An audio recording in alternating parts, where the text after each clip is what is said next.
vigilante el monte con las alas coloradas.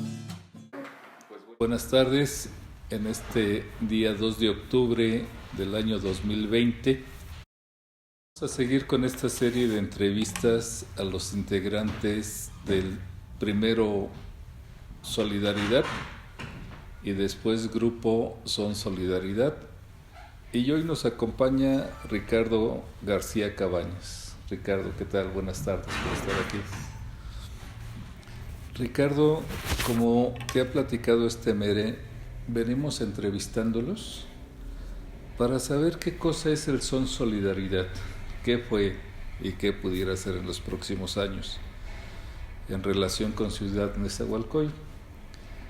Pero antes, Ricardo, quisiera preguntarte ¿en qué año llega tu familia aquí a Ciudad Neza? Mi familia, sobre todo mi mamá, llegó aquí como por el 71.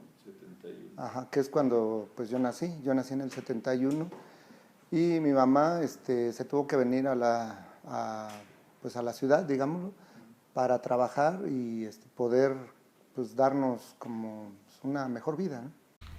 ¿Ya venía con algunos otros hijos? No, ella llegó aquí con unos familiares, llegó primero para pues conocer y conseguir trabajo. Estuvo durante 4 años, pasaditos de 4 años, cuando fue que ya se decidió ir por nosotros, porque tengo una hermana. Entonces ya llegamos aquí más o menos como por el 76. Pues mi mamá llegó con unos familiares aquí a Neza, en la calle Calandria. En la Benito Juárez. En la Benito Juárez, exactamente. Ahí es donde tú llegas, junto con tus otros hermanos. Con otra hermana. ¿Qué imagen se te viene a la mente? ¿Qué recuerdas de esos primeros días en que llegas a Ciudad Neza? Pues me acuerdo mucho del polvo. Sí, porque pues en ese tiempo no estaban pavimentadas las calles y pues luego hacía mucho aire y había mucho polvo, ¿no? Como que esas imágenes se me quedaron grabadas. Se te quedaron grabadas. ¿Tú de dónde venías? Yo nací en un pueblo de Guerrero que se llama Tlalquetzala. Y me imagino que es con una vegetación muy grande. Sí, exactamente. Mi mamá es de un pueblo que es de un pueblo de Oaxaca y que relativamente están muy cerca porque está la división entre Guerrero y Oaxaca, en la zona de la montaña. ¿Dónde estudiaste tú tu escuela primaria? Fue la Jicoténcatl, que está en la avenida Chimalhuacán. La secundaria ya la hice en Chimalhuacán porque pues mi mamá con mucho esfuerzo y yo también porque empecé a trabajar prácticamente desde los 7, 8 años. ¿De qué trabajabas a los 8 años? Primero le ayudaba a mi mamá. Ella le ayudaba a un señor a vender bolsas de mandado y posteriormente trajes deportivos. Sí, yo iba y pues me paraba ahí junto a mi mamá, junto al puesto, y ya entre los dos ofrecíamos pues la mercancía. Y se van a Chimalhuacán. Ajá, entonces con mucho esfuerzo mi mamá logra comprar un terreno en Chimalhuacán. ¿En qué parte de Chimalhuacán? Llegamos a Santa Elena, cuando había en una calle como 2 casas nada más. ¿Estaríamos hablando de los primeros años de la década de los 80s? Sí, más o menos. ¿Cómo es tu incursión en la música? Cuando entramos en la secundaria, el primer año, el segundo año no teníamos música. De hecho, ni sabíamos que podríamos tener un taller de música o una clase de música. Fue hasta tercer año cuando llegó un maestro que nos iba a dar música. Pues nos pusimos muy contentos y el maestro nos empezó a enseñar flauta dulce. Y había otros maestros que daban otras materias que pues de jóvenes, nos platican ellos, quisieron ser músicos. Entonces uno intentó tocar la guitarra, otro estuvo, me parece, en un grupo folclórico. Y ellos al ver que, por ejemplo, en mi caso, me gustaban mucho las canciones y todo, nos prestaron una guitarra y un bombo legüero. Y con eso nos dijeron, pues, vean a ver qué pueden tocar con esto, ¿no? Entonces nos juntamos con unos chicos que tocaban en una estudiantina y empezamos a montar algunas canciones. Pero sin maestro. Sin maestro. Todo de oído, como dicen en el pueblo. Sí, exactamente. Y después de la secundaria, ¿qué viene en tu situación de querer ser músico? Yo me seguí en el folclore sudamericano porque me pasó algo muy curioso. En tercero me mandaron por un libro a La Porrúa, al Zócalo, y estaba tocando un grupo folclórico en el Zócalo. Entonces me impactó mucho la música. Nunca había escuchado un grupo en vivo, fue la primera vez, y oír las quenas, el charango, la guitarra, pues me emocionó tanto que, dicho sea de paso, sábados y domingos yo trabajaba ahí, como te comentaba, ¿no? Seguía trabajando. Entonces a la hora de la comida yo me iba a ver a ese grupo todos los fines de semana hasta que me quedaba más tiempo y más tiempo y más tiempo, y de repente me di cuenta que ya no estaba regresando al trabajo, que ya me quedaba ahí. ¿Qué edad tendrías? Pues iba en tercero de secundaria. 15 años, 16 años. Más o menos, sí. ¿Todavía te gusta al día de hoy la música latinoamericana? Sí, sí, de hecho la música latinoamericana, la música mexicana, siento que es la raíz de cada pueblo. Y nosotros como latinoamericanos, pues creo que compartimos, ¿no? La música folclórica sudamericana, la música mexicana, son como hermanas prácticamente. ¿Cómo es que tú llegas al grupo Son Solidaridad? Tocando folclore sudamericano, llegó un amigo que teníamos, que él ya tocaba en una orquesta. Entonces nos invitó a que fuéramos al sindicato de músicos.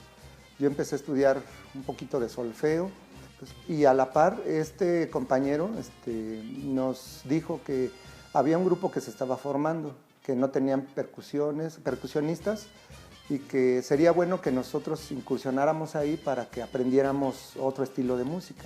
¿Y qué grupo era?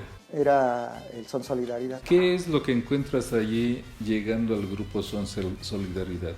Pues fue algo muy simbólico para mí porque yo no tenía una visión en cuanto a otro tipo de música primero, pero sobre todo a su contenido. Entonces, cuando llego al Son Solidaridad, me doy cuenta que era montar otro tipo de canciones con un mensaje, ¿no? Un mensaje social, un mensaje de hermandad, de solidaridad precisamente. Y eso me gustó mucho, porque era algo que yo no había pues como incursionado o no me había tocado, pues, ¿no? Era antes solamente tocar pues las canciones, ¿no? Con la letra que ya tienen, y pues eso me llenó mucho. Pero esta parte creo que me complementó todavía mucho más en una cuestión ya de visión social. De social. Cantarle al pueblo. Exactamente. ¿De qué año estaríamos hablando que llegas al Son Solidaridad? Pues fechas exactas, la verdad no me acuerdo, pero yo tenía como 17, 18 años. En el Son Solidaridad, ¿qué aprendiste? ¿Ya venías tú estudiando en el sindicato de músicos? Música. Estudié solfeo, que dicho sea de paso, el solfeo es como estudiar el abecedario, las vocales, un lenguaje musical escrito, ¿no? En una cuestión más práctica, digamos, en los grupos y eso, se aprende otro lenguaje, ¿no? Que es tocar ya en sí.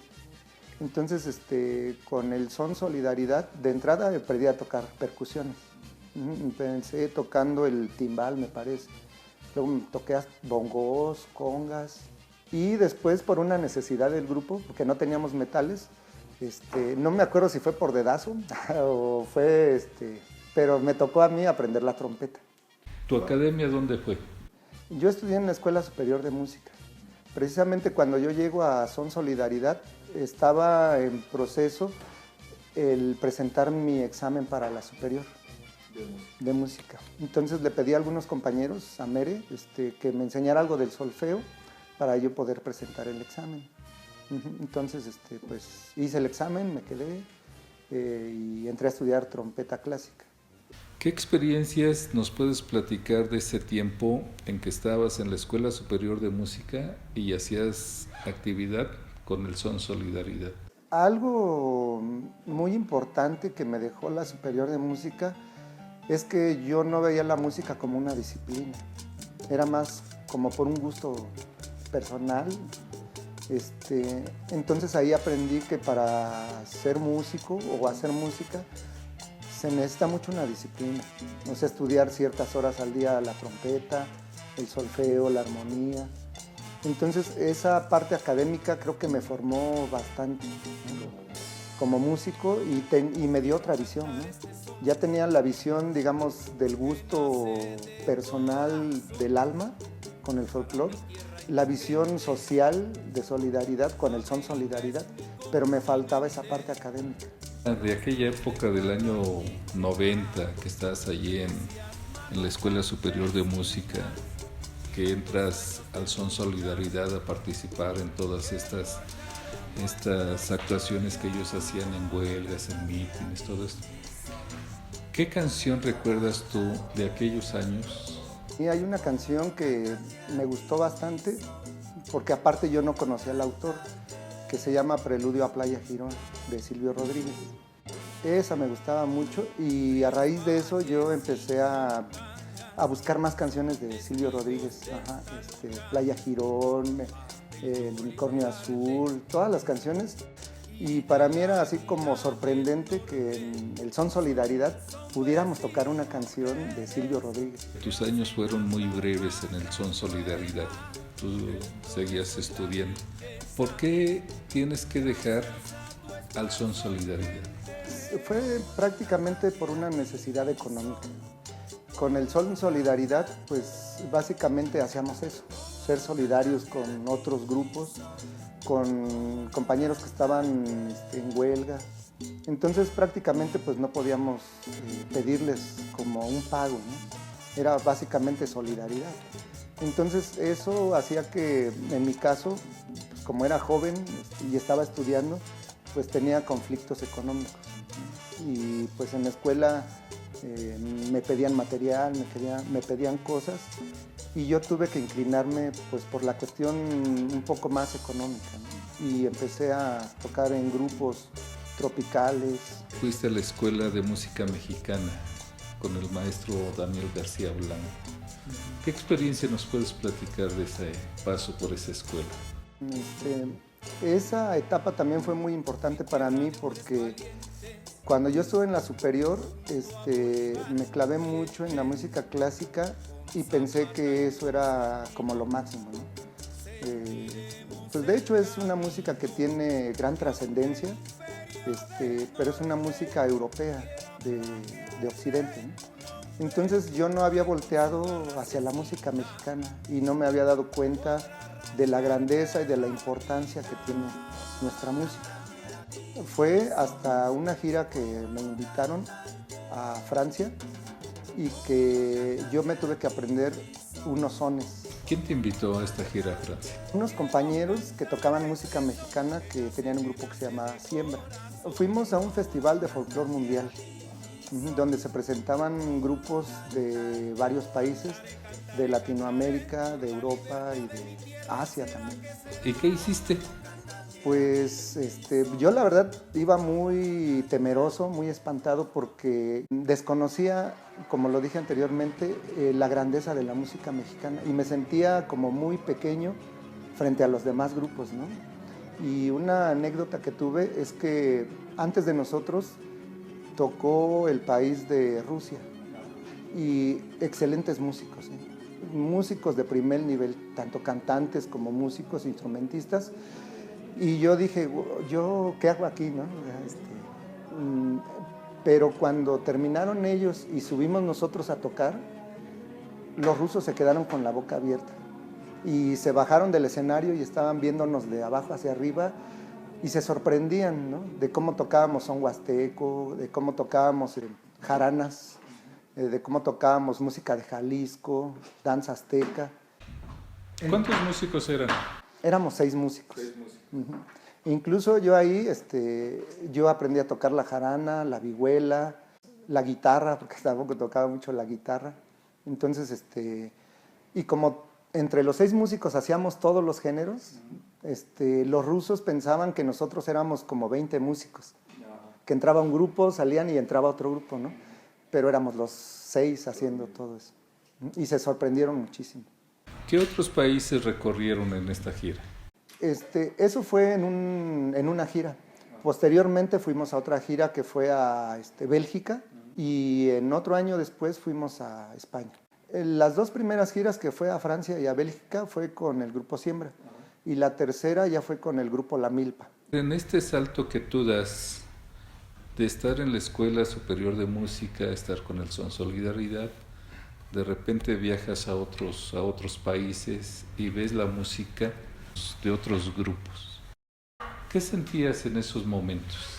Pues cuando pasó esa anécdota me di cuenta que la música mexicana es muy apreciada, muy valorada en el extranjero y que nosotros no nos damos cuenta porque estamos adentro. Entonces yo me sentí muy orgulloso porque alternábamos con otros países de Europa y básicamente la misma gente nos decía, wow, su música es mejor, tiene más ritmo, es más colorida y yo me llené de orgullo. Hablando de que no solamente, me imagino yo, tocaban lo que conocen en otros países, que es la música de mariachi, que es lo que siempre sale. Claro. Imagino que tocaban los otros ritmos que hay. Sí, el son huasteco, sí, la mayoría de géneros. Eso me llevó a que cuando yo regresé decidí estudiar música mexicana, incluso incursionar en grupos de mariachi. Por eso es que entré a la Escuela de Música Mexicana. ¿Hoy a qué te dedicas?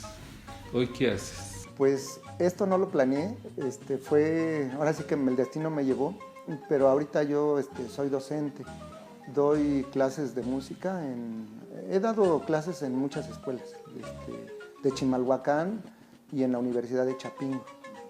¿Y ya no participas en otros grupos? En un principio ¿No sí. te echas los palomazos que dicen? Ah, sí, eso es, aunque ya es muy esporádico, porque la docencia, pues la verdad es que sí exige mucho tiempo, si es que uno le dedica.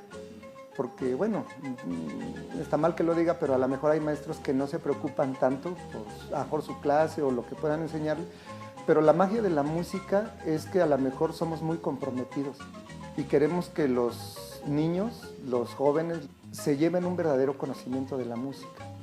Y como yo tengo algunas visiones en cuanto a la música, como es las que acabamos de mencionar, tengo también la visión académica. Entonces yo me preocupo mucho en las clases de que los alumnos conozcan solfeo, conozcan historia, análisis musical, algo de armonía y que canten, ¿no? Que tengan la técnica del canto. Entonces todo eso conlleva a que las clases sean muy planeadas y que a lo mejor uno le dedique, si no el 100%, un 98%. ¿no? ¿Tú quieres hacer con estos niños lo que tú no tuviste la oportunidad que hiciera otro para enseñarte música? Exactamente. Y aún más, creo que yo trato de ir más allá porque no solo les enseño la música como la disciplina que es, sino también les enseño autores como Facundo Cabral, como Silvio Rodríguez, como Víctor Jara, porque nuestros jóvenes no pueden olvidarse. Esa es la palabra, porque si nosotros le preguntamos a la mayoría de los jóvenes, no conocen esos autores. Entonces, es nuestro deber también preservar y que los jóvenes conozcan géneros distintos a los que conocen ahorita, lo que nos da el radio. La radio y la televisión, ¿no? Sí. ¿Qué le recomendarías a un joven de 16 años que está en tercer año de secundaria y que de repente trae por ahí su guitarra, pero que no sabe? Lo primero es que si tiene el gusto por la música, dedicarle, ser dedicado a esa disciplina, pero no verla solamente como un hobby, de decir, si realmente le gusta la música, de aprenderse 3 canciones y con eso ir a tocar algún grupo, sino que si lo va a ver como una profesión, que realmente busque una escuela, que tenga un título, que tenga conocimientos académicos sobre la música, porque no sabemos, a lo mejor ese joven puede llegar a ser maestro de otros jóvenes. Y si no tiene la preparación, pues creo que no aportaría, digamos, lo que se pudiera aportar a un joven.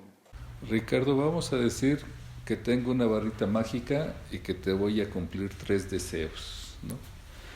Pero tienen que ser deseos antes durante y después del Son Solidaridad?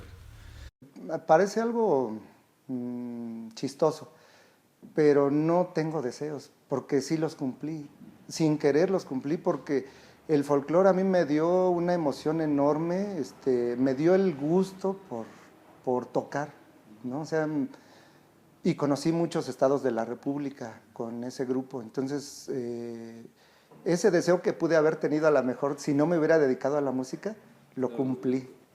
El paso por Solidaridad, el Son Solidaridad, me dejó muchas enseñanzas que si no me hubiera dedicado a la música, tal vez no los hubiera hecho. Pues la palabra solidaridad implica que uno se deshaga de muchas cosas para apoyar a otras personas. Y eso pues no lo tiene cualquier persona, ¿no?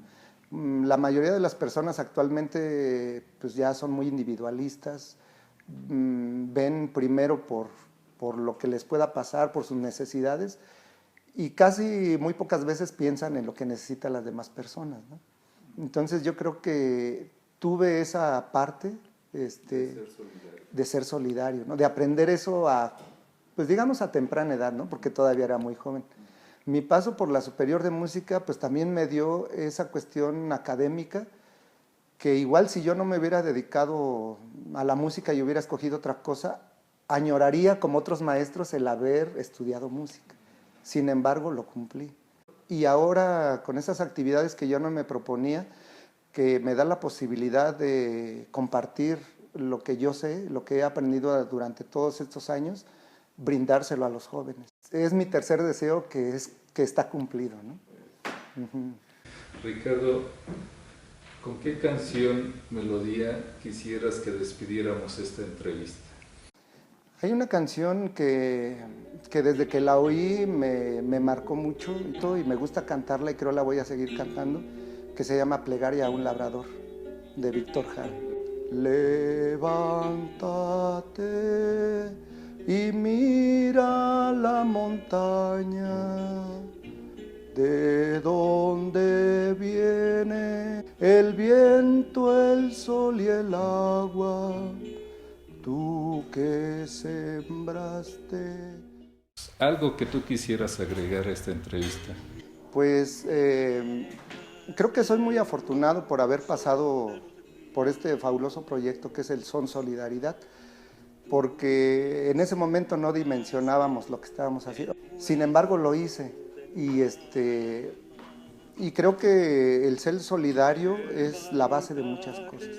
Es pensar en la persona que perdió su trabajo, en los jóvenes que no han tenido la oportunidad de estudiar y que a lo mejor uno puede enseñarles un curso de música.